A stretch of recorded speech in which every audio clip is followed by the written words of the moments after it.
You can't manage what you can't measure, and you can't improve what you don't understand. Peter Drucker hit the nail right on the head with that one. When we're talking about project management, ambiguity, that is public enemy number one. Think about it. If you don't know exactly what you're building, who you're building it for, and how you're actually going to measure success, well, your project is basically doomed before it even gets off the ground. Welcome back. I am so thrilled to have you here for this explainer. Today, we're tackling one of the absolute most critical phases of any project, Week 2 planning, specifically defining your project scope and objectives. We are going to lay down a rock-solid foundation for all of your planning and execution going forward. So, here is our blueprint for today. We're going to start with the planning foundation, move into locking down our scope and objectives, analyze our stakeholders, officially map out the project charter, and finally, we'll weatherproof the whole structure by managing risks and assumptions. Every single one of these steps lays the groundwork for the next. Section 1. The Planning Foundation. Think of project planning literally like laying the foundation of a house. You wouldn't just start framing walls on top of loose dirt, right? Without a clear, solid foundation, projects just crumble. Period. As an aspiring project leader, your primary job in this early phase is to survive the absolute chaos by transforming those broad, ambiguous ideas into crystal clear objectives. That's how you get the clarity you need to actually align your team and your resources. Section 2, defining scope and objectives. Okay, so how do we actually pour that concrete? We define our project scope. Now, the Project Management Institute defines this as the work performed to deliver a product, service, or result with the specified features and functions. But really, it's all about boundaries. It tells you exactly what is included in the work and, honestly, just as importantly, what is excluded. Knowing this lets you allocate your resources effectively and completely stops wasted effort in its tracks. And the crucial point you have to remember is this. Poor scope definition is hands down the most common cause of project failure. Research backs this up over and over again. If your scope is too broad or even just a little bit vague, your resources are going to be spread way too thin and your project is on the fast track to derailing. To completely avoid that trap, we use the SMART criteria. It's how we turn those vague aspirations into concrete, hittable targets. They need to be specific, like what exactly needs to get done. Measurable, how will we actually measure our success? Achievable, is this even realistic with what we have? Relevant, does it align with our big picture priorities?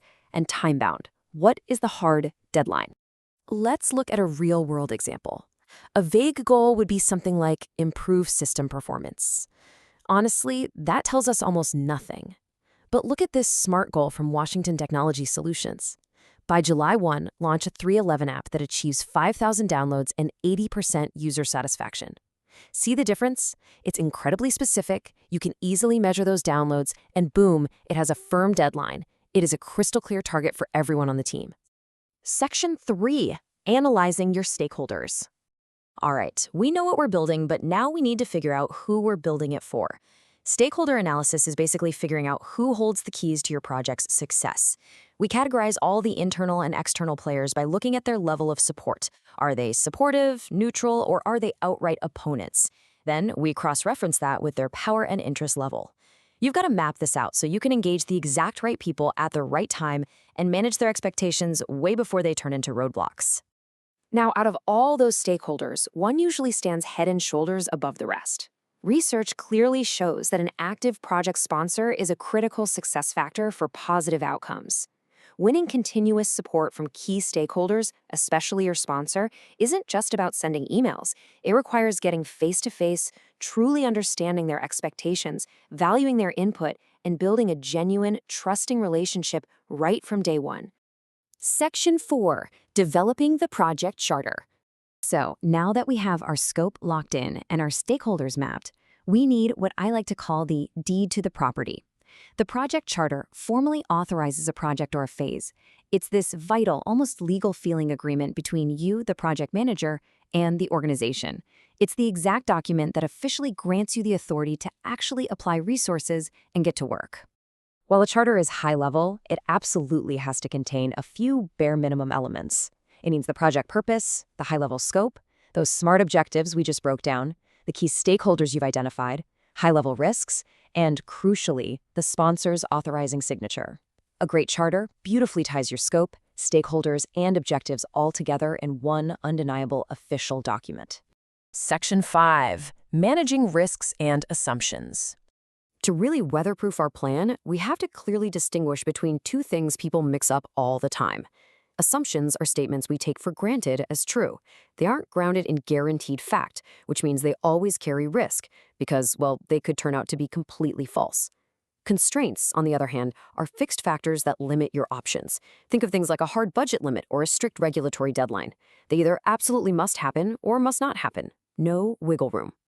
A massive part of your job right now is to expose those hidden, implicit assumptions.